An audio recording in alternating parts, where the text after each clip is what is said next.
Hi, here we are again, me and my friend Betty. We've been asked to take a caravan up to Cape York, and we're just about to head off to Sydney to pick it up. The management of Gazelle Caravans in Sydney reckon they got a caravan down there that's strong enough to go to Cape York. Well, we're going to see whether it can or not. What do you reckon, Bet? I'm looking forward to it. I've never been to Cape York. What about being in the caravan all the way to Cape York? Yeah, that'll be an experience too. Anyway, we're going to give it a go. Keep your fingers crossed for us and just let's hope we make it.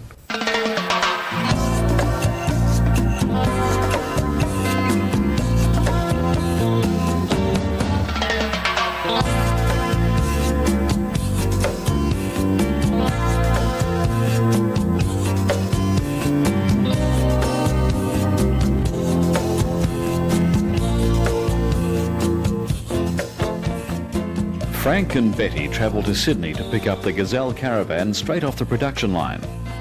This is not an off-road caravan. We've just picked up this caravan from Gazelle factory over at the back of Liverpool. We intend to take off in the next 4 weeks or so. We intend to do around about 10,500 k over some of the most rugged country you'll find anywhere in Australia or any other small place. Mainly up to Cape York. We're just hoping it'll get there and back. But they've given it to us to try it, so let's go. There are 2 ways to drive to Cape York. Through the Daintree to Cooktown, or as Frank is doing, starting on the development road at Mount Molloy and returning via Cooktown and Cape Tribulation.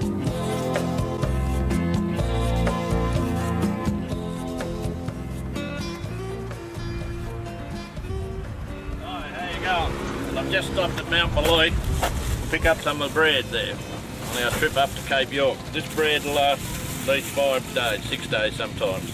Still good eating. Our trip this time is we're heading up to Cape York and we're taking caravan here for Gazelle Caravan to road test it up there and see whether it can stand up to the conditions, which are some of the worst in the world. Just 1 kilometre from Mount Molloy, heading north, is Rifle Creek. Here you'll find the cleanest amenities block Frank has seen on his travels. It boasts the best shower. It's also set up for caravans. However, a traveller can only stay a maximum 48 hours. From Mount Molloy to Mount Carbine is 30 kilometres of excellent tar roads. Mount Carbine has a hotel, phone, all fuels, takeaway cafe and a caravan park.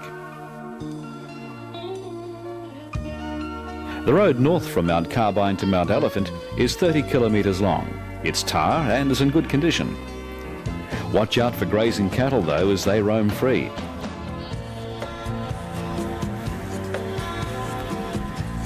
There's a lookout at the top of Mount Elephant called Bob's Lookout. It's worth stopping to have a look at the spectacular views.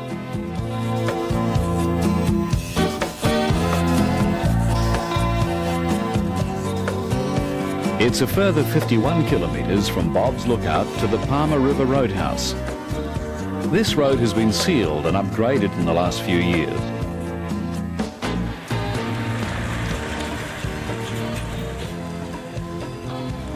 Palmer River Roadhouse has a hotel and caravan park, and fuel is also available. There's an interesting gold mine museum here too. After 17 kilometres, Frank and Betty reach a dirt road, a short but rough stretch that hasn't been upgraded yet, but it's a small sample of what's to come.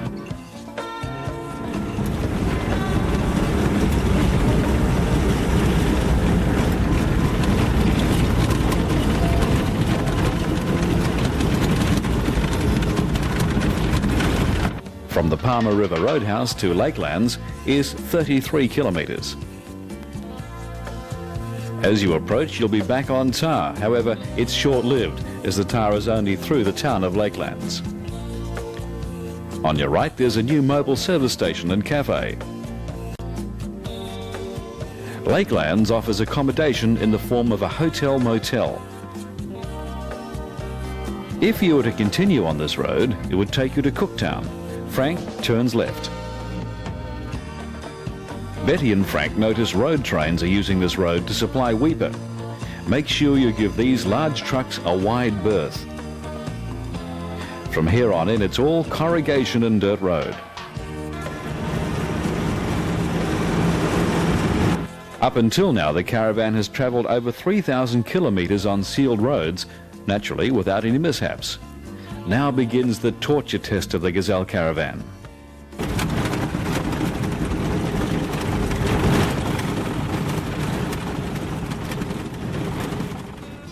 Before reaching Laura, on the left-hand side, there's a small clearing with an office.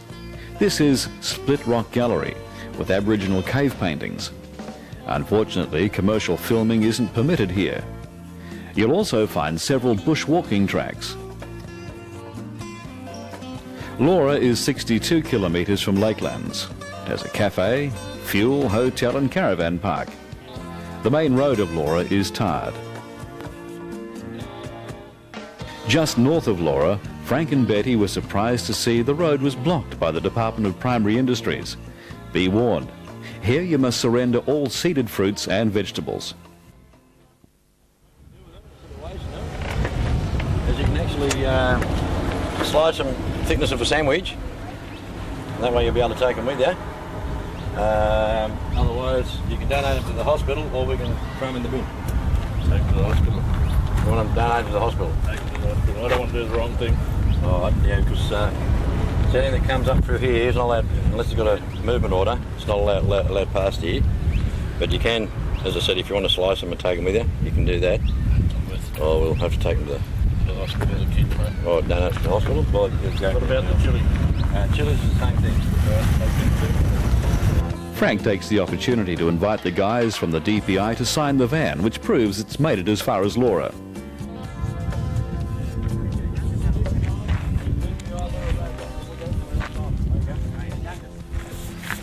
On that one there, eh? Yeah, put her on there, mate. Hang on, DPI. Put the date on. That's the 3rd. You can write it big. Okay. Yeah. DPI Lure roadblock.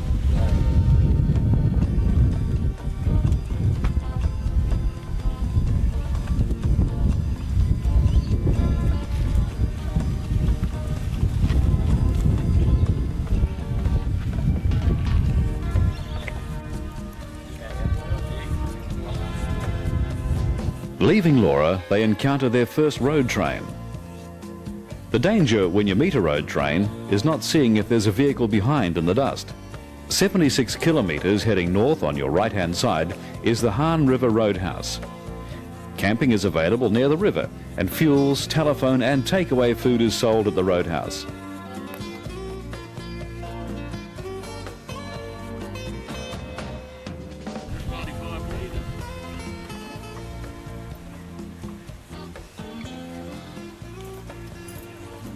Frank and Betty leave Han River Roadhouse and travel a further 62 kilometres to Musgrave. The road is extremely rough and corrugated, and they encounter the first of the dips.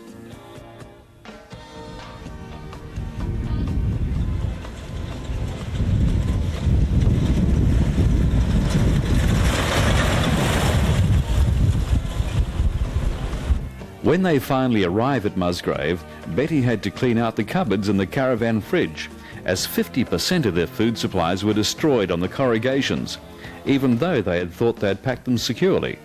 The corrugations were unbelievable, and yet a lot worse was yet to come. As they arrive at Musgrave, Betty and Frank take shelter from the heat of the day under a magnificent mango tree. And to their surprise, they discover the grave of Samuel Thompson. Samuel Thompson was the father of Mrs. Irene Taylor, who owns the homestead at Cowan, where they intend spending the night.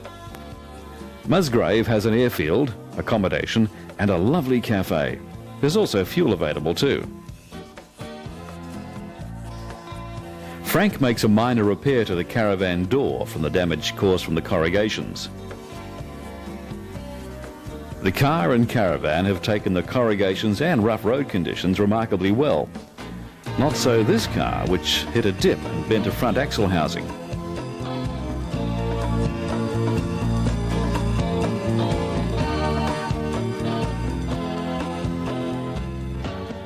These roads take their toll on all machinery.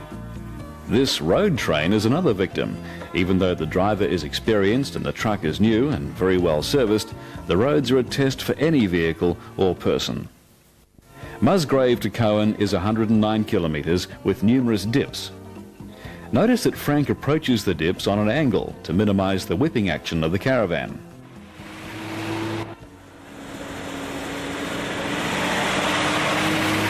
This road train appears to be at a standstill, but as Frank approaches, he realises it's travelling around 5 kilometres an hour. This makes him realise why commodities are much more expensive in Australia's outback. As the adventurers approach Cowan, they're pleasantly surprised to be on a sealed road, but only while they're in town. Cowan has 2 service stations, a hotel and a workshop. You'll also find a general store with a small post office complete with banking facilities. Cowan also has a caravan park, a phone box and Mrs. Taylor's homestead, where Betty and Frank have been invited to stay for the night. Mrs. Irene Taylor has spent her whole life on the Cape and has a wealth of local knowledge. Of course, if we wreck the van, we won't be doing none of this. Well, keep that little panel, keep these little panels for the next one.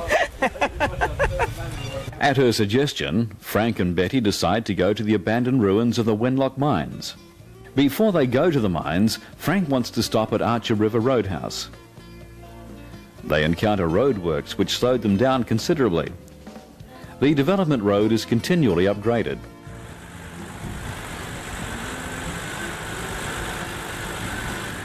It's 65 kilometres from Cowan to Archer River Roadhouse, which, by the way, is the last fuel stop.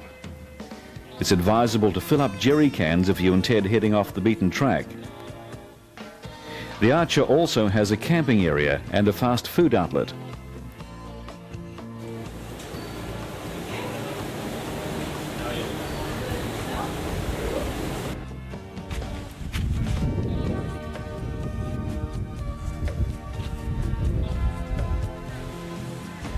While you're at the Roadhouse, there's an interesting memorial dedicated to one of Australia's greatest lady trucking pioneers, nicknamed Toots by her many mates.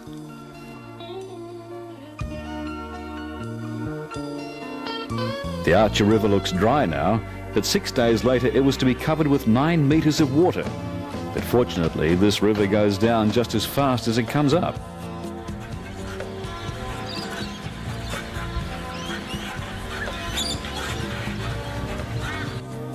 From the Archer to the Lockhart River turnoff is 22 kilometres. Frank must turn right off the development road to get to the Wenlock mines. The road is not much better than a bush track.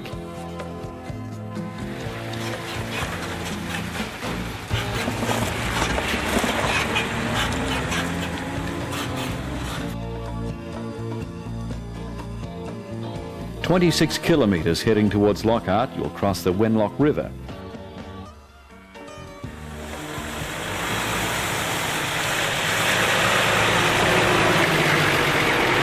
Soon after crossing the river, turn immediately left. Continue on 100 metres and you'll see a grave on the left-hand side. It's an old miner's grave.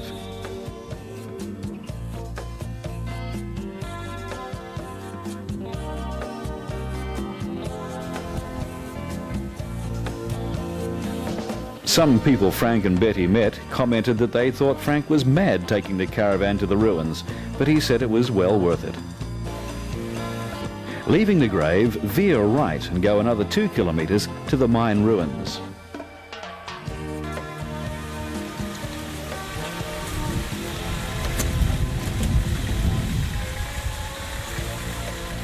As they approach the mines, Frank and Betty are astounded with the old machinery scattered around from days gone by and wonder how it got there and how it was erected, as some of the parts weigh tons.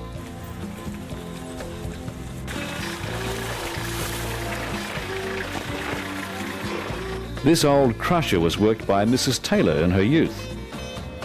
Betty can't get any sense out of Frank as he's got gold fever and wants to play with his new toy. Frank's toy is a Metalab SD2000.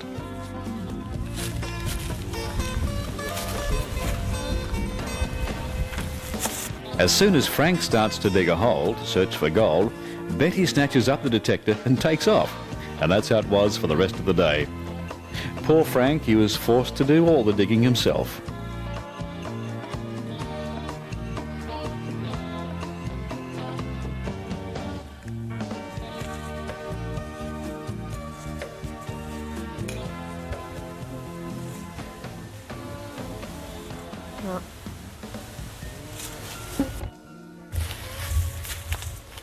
There it is, Bet.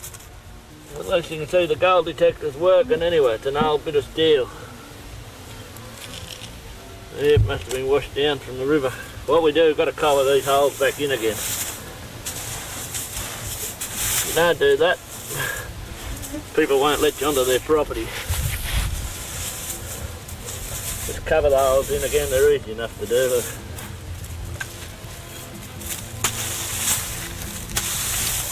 After 2 days of mine detecting, they leave the ruins and find it just as hard to get out as it was to get in.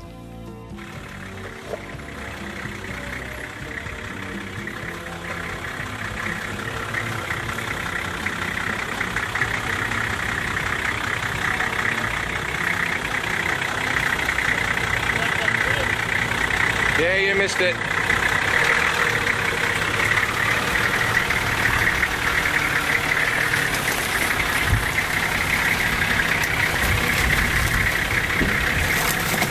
Watch out, big rock. You're in the big front of a great big rock. You're gonna hit it. Rock? A rock, a big rock.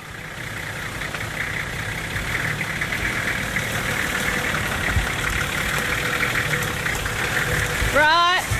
Oh, it's going down with you.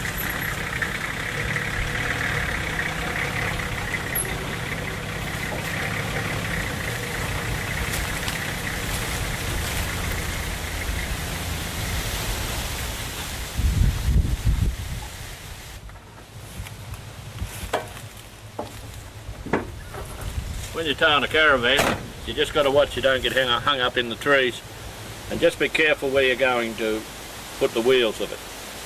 And take your time and you'll be able to go most places, especially with this one anyway. Retracing their tracks across the Wenlock, Frank comes across a local man who is bogged. Never take these small creek crossings for granted.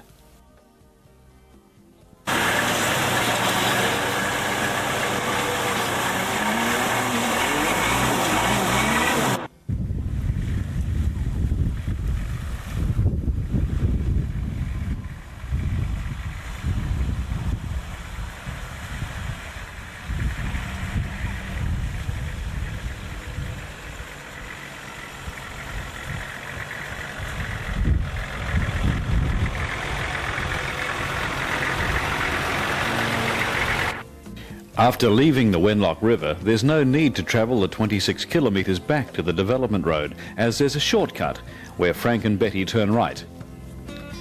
10 kilometres after they cross the river, they follow this road for a further 5 kilometres, and this is where they rejoin the development road.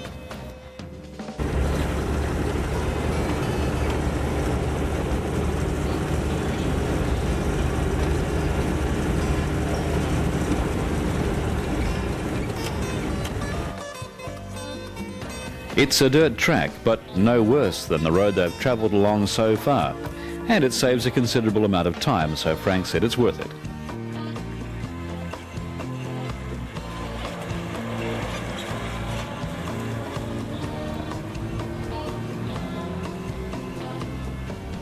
Continuing along the development road a further 14 kilometres is the Bamaga turnoff. If heading to Cape York, turn right from the Bamaga turnoff. It's a further 73 kilometres to the Wenlock River and the Moreton station. This is where Betty and Frank are intending to spend the night.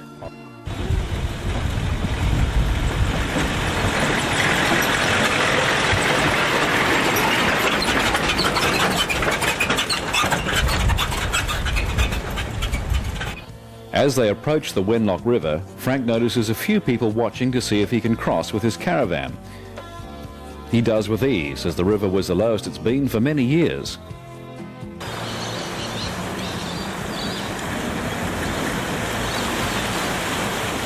Not so on their return trip, however.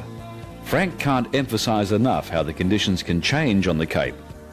These vehicles have been stuck here for 7 days and were desperate to get across as most people were running low on food and fuel. And without a way across the Wenlock, the only other fuel was a Bamaga, which was impossible with their low supplies. They could never make it that far. With only one way to go, a determined four-wheel driver set out to attempt the Wenlock River crossing with a snorkel on his vehicle. He was confident he could make it. Unfortunately, halfway across it started to float. The recovery vehicle couldn't pull him out fast enough to the relief of the driver.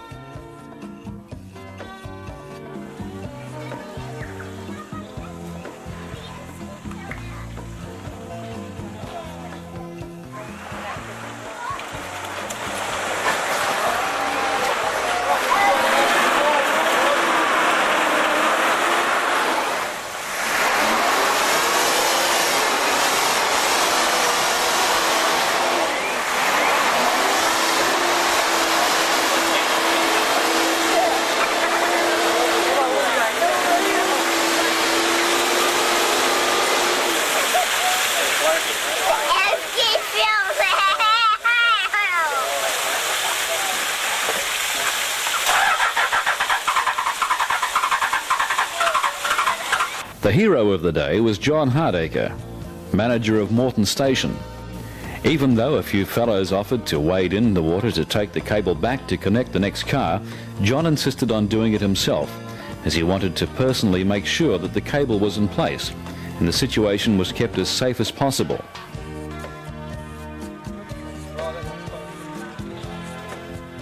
Hold it! Okay. Handbrakes, everything off in neutral and foot off the clutch. Just hold it, whoa, whoa! Can't stop. Just take it up steady, the cable's under the wheels.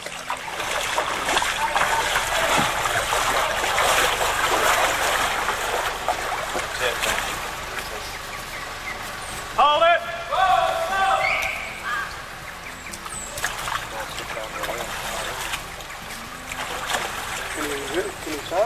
Okay, take it up, we'll try and pull it out.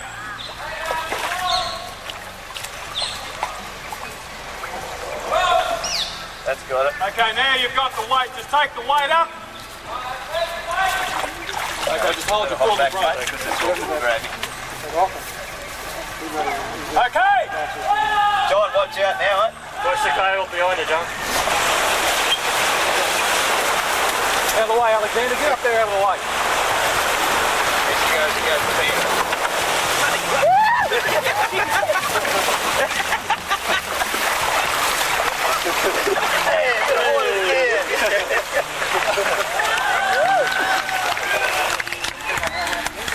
Well done.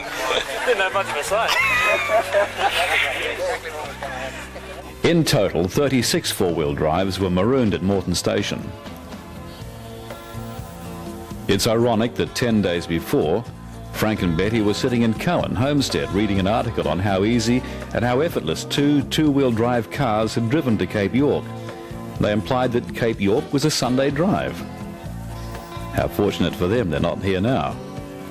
After speaking with a high-ranking police officer and other locals, Frank certainly would never recommend a two-wheel drive car do this trip. Betty admitted later she couldn't sleep the night before the crossing as she was terrified, and so were a lot of people. Frank and Betty would like to thank John Hardacre once again for his assistance in getting all 36 vehicles across safely. After crossing the Wenlock, heading north, they set up camp on the bank of the Wenlock River. Going to put a little bit of meat in one of these nets. Oh, that one's got a bit of a hole in it. I'll have to patch that in a minute.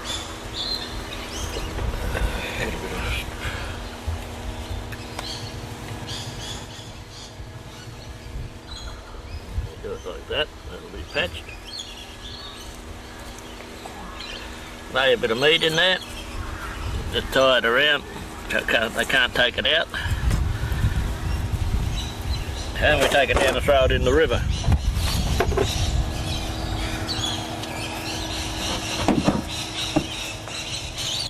Catch some Cheerios. We try and find somewhere where there's a bit of weeds, old logs. Gives them somewhere to hide. cooked, and then they hop out not too far away from to come and get a feed. And then you've got them. So we just put it in there near an old log. The net's been in for about 15 minutes now. We'll go down and see if we've got one. I've got 3 little nets in. See if we can get something tonight.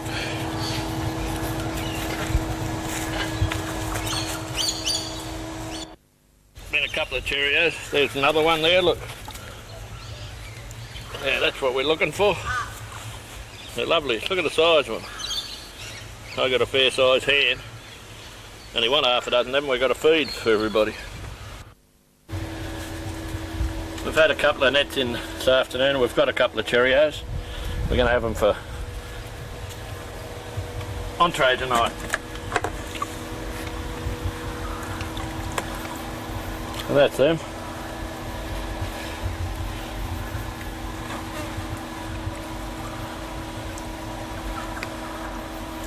Yeah.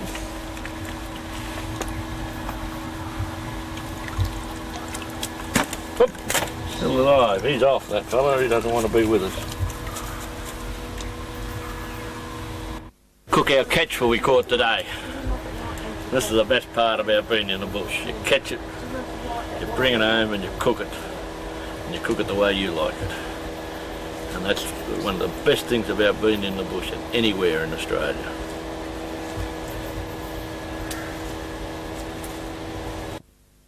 As you can see, these fellas are dead anyway, so this is not going to hurt them. We're just going to drop them in that boil of water. Like so. Put that hot lid on. Cheerios have been in there about 3.5 minutes now. We better have a look at them. Oh, look at that, aren't they? Coming up good. I think they're cooked. Oh.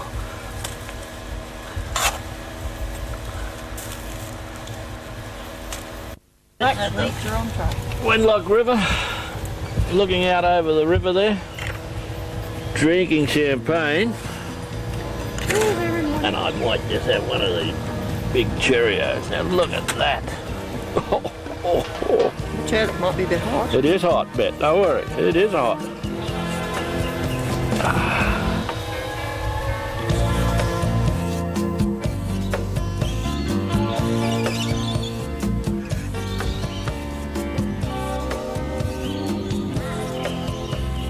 After leaving Moreton Station, it's a further 26 kilometres to the Bramwell Station turnoff.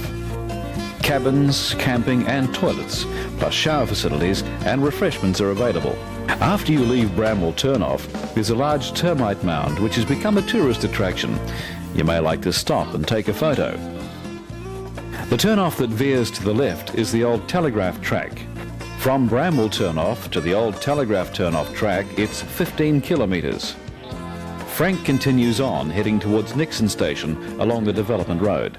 They travel along the new development road another 21 kilometres to the Nixon turnoff.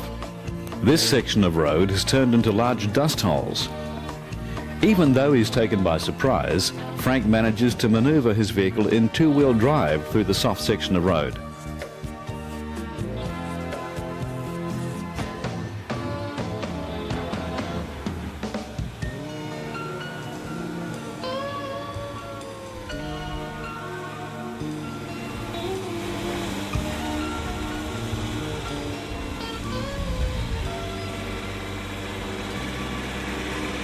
The turn-off to Nixon Station has become very difficult to find as the signs have been vandalised.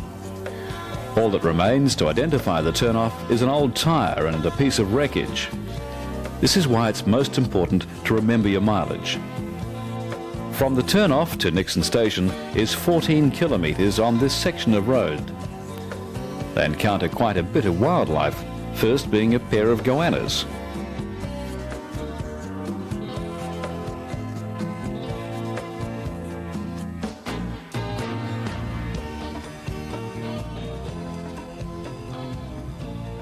Coming up here, this is about the only type of shooting you want to do. Do it with a camera. To Frank's dismay, the road worsens. It's hard to believe that this is the driveway to Del Nixon's homestead.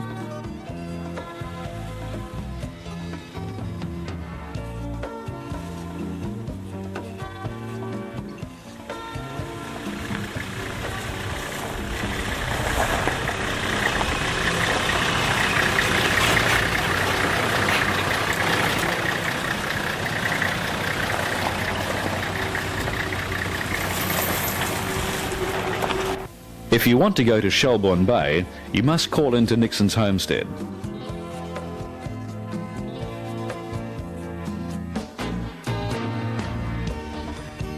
We don't want freeloaders, and we don't want the bastards that want to shit all over the place and read rubbish, but sensible ones are welcome to come in here. Overnight camp here is $4 adult person, children's free. If they want to spend the whole 24 hours here, and they are free to drive the four-wheel drive tracks to Shelbourne Bay or the sand dunes or Kennedy Hills, the charge then is $8 an adult person per day. Some people come in here just to see this strange old bugger that they've heard so much about. It's true. And I'm sure some of them are frightened to come in and see the Yeah, strange some of old them are bugger they've frightened heard to come about. in. One bug come in here the other day and had a drink of tea. I wasn't here when he come. I come in, they introduced me to him. I said, I'm that bad bugger you heard all about. And he looked at me, laughed for a while. Afterwards he said, well, after meeting you, he said, I don't believe it. You'll no doubt want to spend a lot of time talking with Del, but keep in mind if travelling to Shelbourne Bay, it's 45 kilometres of very rough going, which can take up to 10 hours depending on the condition of the tracks.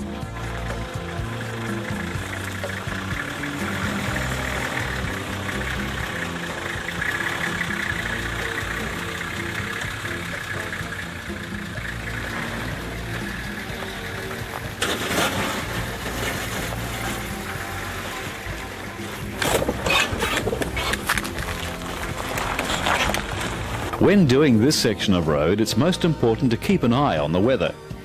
If you're unlucky enough to encounter the rain, as this tag-along tour did 2 years ago, you could find you spend a whole day just crossing the Harmer River.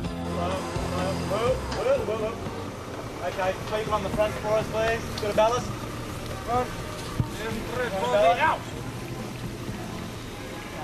You stay there, down. That's all right there. A couple of feet up on the ball bar.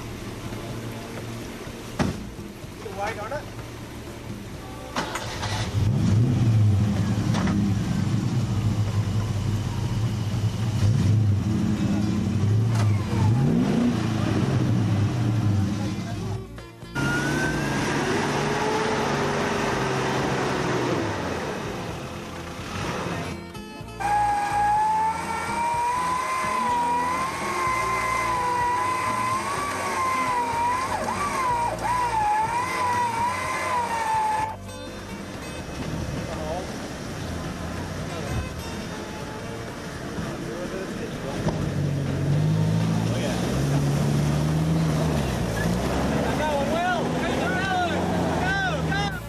On reaching Shelbourne Bay, Frank, being a connoisseur of seafood, has found his reward for the rough journey.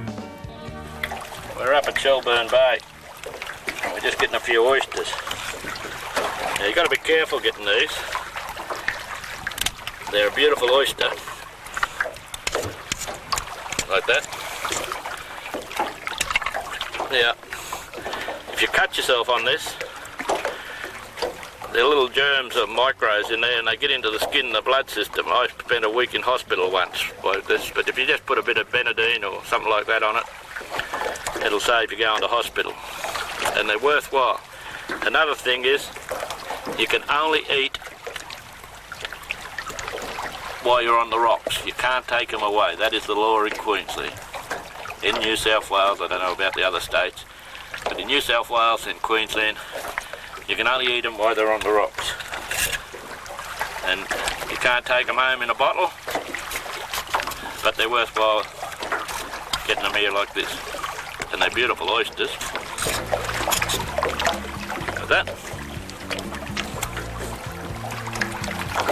That's lovely. Beautiful. For the adventurer, Shelbourne Bay offers a smorgasbord of seafood, but be warned, this remote area is home to the saltwater crocodile. Shelbourne Bay is still one of the unspoiled places in Australia. It's definitely worth the visit. Very reluctantly, as they're on a tight time schedule, Frank leaves Shelbourne Bay behind, as the purpose of this trip is to get the caravan to Cape York. They retrace their steps back to Nixon Homestead, turning onto the development road. It's a further 34 kilometres to the Heathlands turn-off. They turn left to rejoin the old Telegraph Road, which is a further 28 kilometres from the development road. Now this road's in quite reasonable condition. After joining the old Telegraph Road, Frank travels 7 kilometres to the picturesque Cockatoo Crossing, where they intend to spend the night.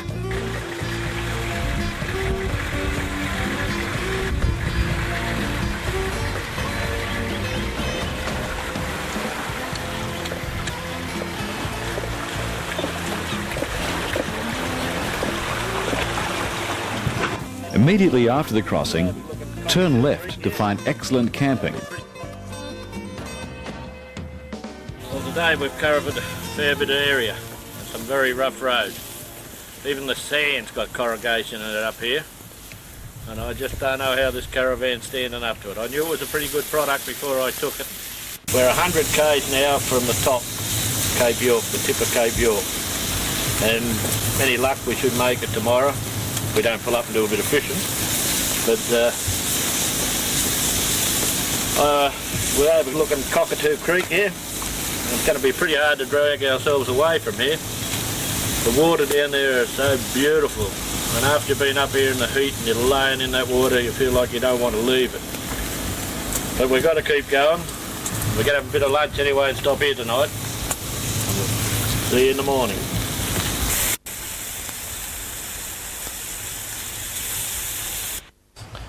Well, we're just going to head up the road here on this telegraph track to Fruitbat Falls and then on to Elliott Falls. We'll probably camp on the Jardine River tonight if we're lucky enough to get that far. So keep your fingers crossed for us.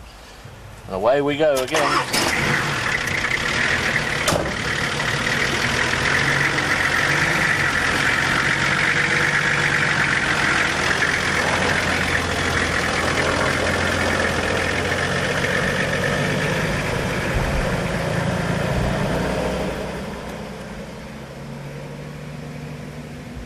After leaving Cockatoo, they cross Sailor Creek, which has some interesting points.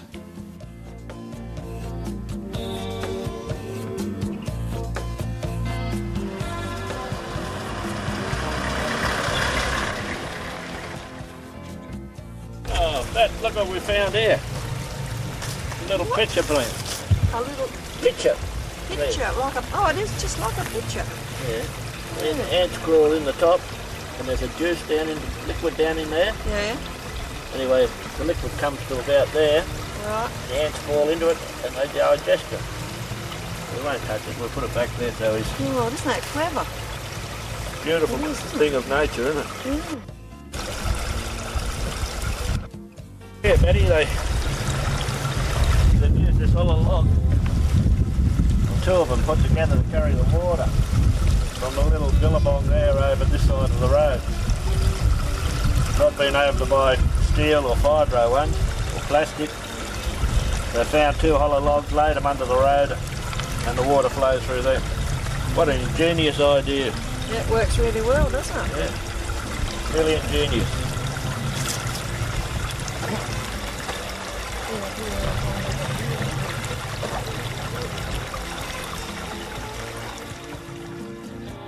From Cockatoo, they rejoin the development road, which is 16 kilometres.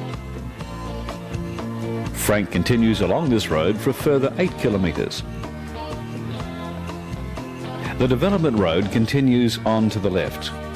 Frank and Betty go straight another 50 yards down the old telegraph track, then turn right to Fruitbat Falls, which is a further 2.6 kilometres. It's only a short walk to a fantastic swimming spot. But there's no camping at Fruitbat Falls. Fruitbat Falls is a national park and has a lovely picnic area. Betty and a fellow camper tried to convince Frank that it was the cocktail hour. Righto, girls, come on, let's go. I think we've got a mutiny on our hands.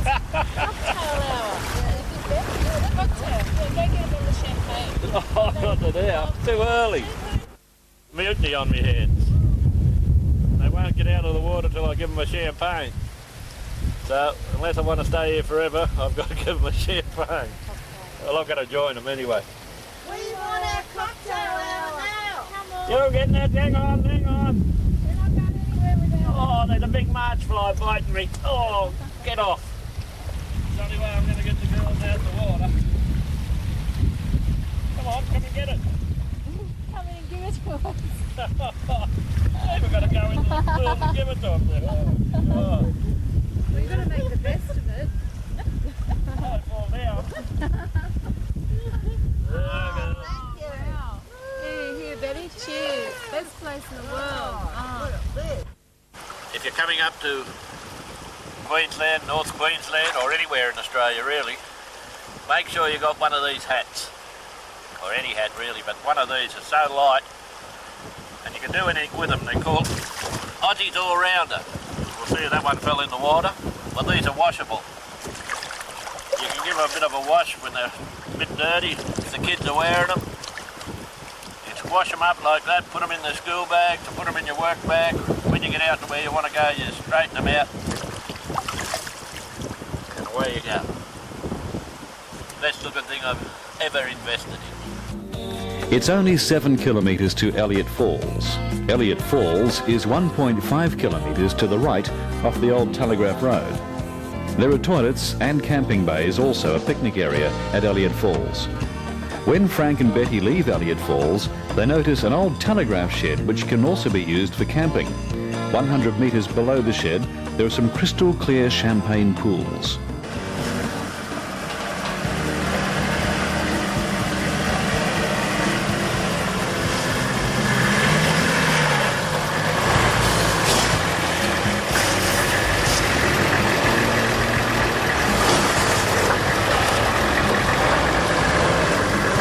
Now the car and caravan are going through some of the most difficult sections of the road on the Cape.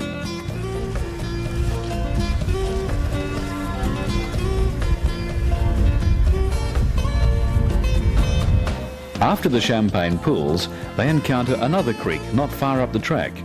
Even though Frank has taken every precaution possible, the caravan still hits a few rough patches.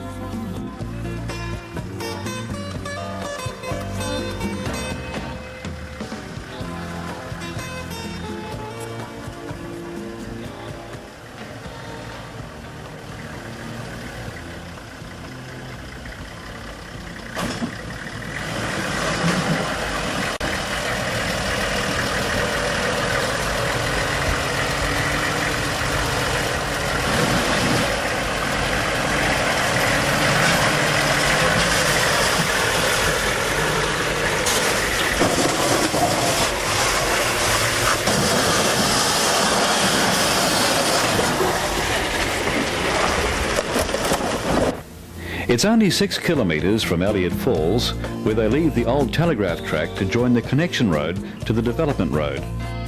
They travel another 5 kilometres on the connection road to rejoin the development road, to travel the other 35 k's to the Jardine Ferry. At the Jardine Ferry, there once was a telephone and fuel available.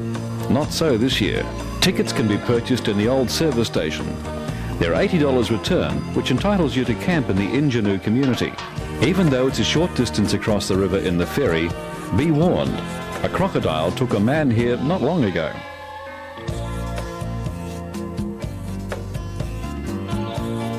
"10 kilometres north of the Jardine Ferry is a sharp turn to the right. They follow this track a further 2 kilometres to Cox Crossing, a very picturesque campsite on one of the most beautiful rivers in Australia.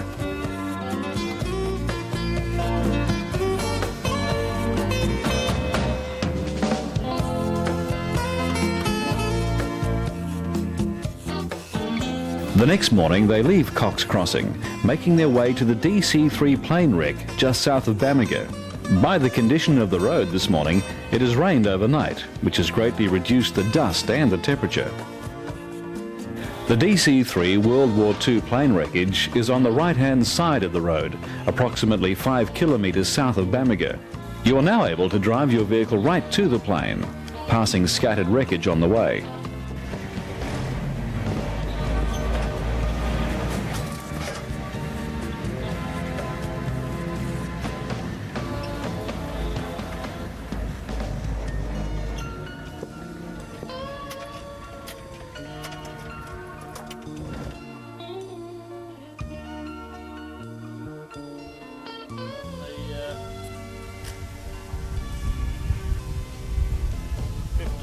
45. Far away to the end of the wall, wasn't it? After Frank and Betty leave the plane wreck, they have a further 5 kilometres drive to Bamaga. Bamaga has a supermarket, post office, bank, and also a travel agent, and hotel that the locals prefer to call a canteen. At the top of Australia, there's now fuel at most of the communities. They're surprised to see a bitumen road leading from Bamaga all the way to Seisha Wharf. A nice surprise for previous travellers to Seisha who can remember the dusty track from their past trips. As they drive into Seisha Village Campground, Frank and Betty are greeted by the proprietor, Dan Lennox, who's surprised to see a caravan of this size at the top of Australia. Seen any bigger vans? No, not as big as that. Not up here, not towed up anyway. Yeah. They normally come up in the barge. On the barge, yeah. Oh, that's good. No, that's good. This is the... We got her up here, okay? The Come and have a look inside. first. Yeah. Yeah, we'll put your name on the side of it. Yep. The rain, keeping things cool.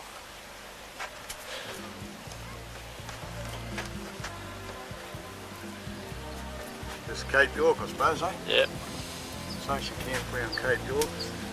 Well, Frank, what does it feel like to be at the top of Cape York? Terrific. Especially getting this fella to sign it. Now we've got this caravan up here. Yeah. Geez, it went well, didn't it? Well, terrific, mate. I had some worries about it early, but as we...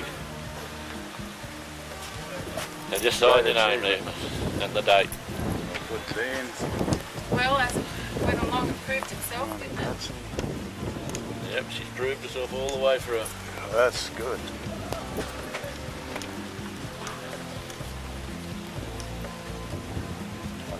Congratulations. Just sign your name now. What's the date for today? 8th? 8th. 8th. Oh, we need to keep this We're dry. having trouble with the rain, mate.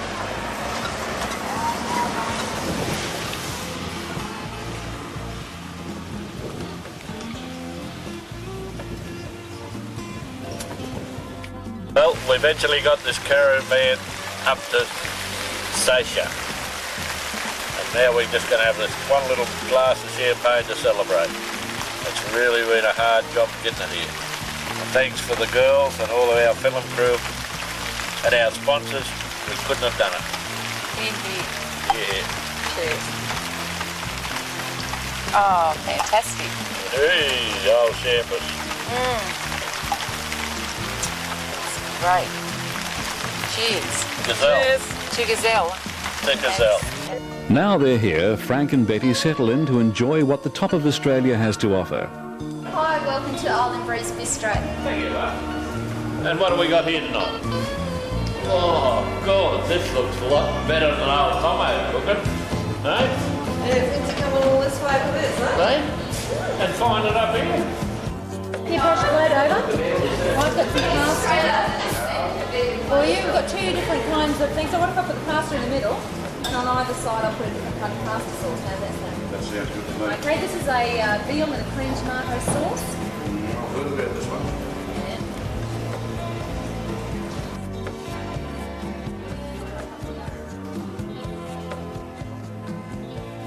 Beautiful, that. Beautiful. Yeah, look at that for a mussel.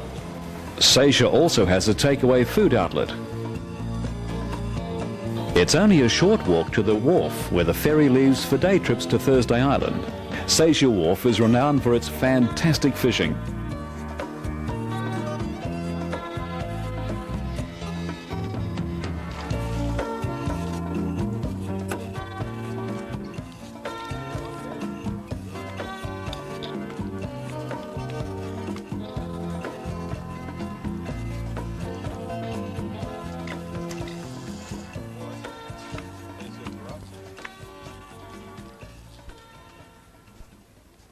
The bountiful baitfish are being attacked from the air and by the large predators below. These baitfish are being caught by throw nets, or you can have a lot of fun catching them by using jigs. Some of the locals are extremely good at spearing the fish below the water. Frank prefers using a fishing rod. Looks like fish on the menu tonight.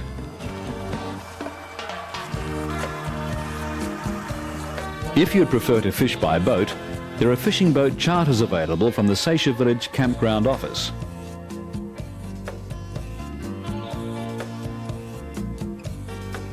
If you're fortunate enough to have your own boat, like Frank, you can fish the lovely coastal waters around Cape York or explore the numerous creeks and rivers. Now it's time to set out and finish what Frank and Betty originally planned. The final 35-kilometre journey to stand on the very tip of Australia's mainland. This is where Frank and Betty become pedestrians for the last trek through the beautiful rainforest, past the clearing to the large rocky headland. The scenery here is spectacular, with Albany Island to the right, Punsan Bay to your left, and York Island directly in front, which leads Frank and Betty to their final destination, the very tip of Cape York. Wherever Frank goes, he's always making friends, and Cape York is no exception. Nothing much wrong with your craw's full, isn't it? Hey, we've been down here that full.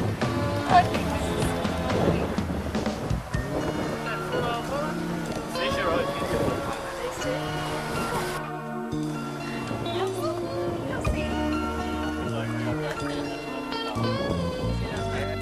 Frank and Betty have made it. They have taken a caravan to the top of Australia, Cape York. The caravan has surprised everyone, including Frank, who thought the corrugations would be its undoing. Yes, the caravan did retrace its steps all the way back to Sydney. This Cape York caravan will be on display in major caravan shows throughout Australia.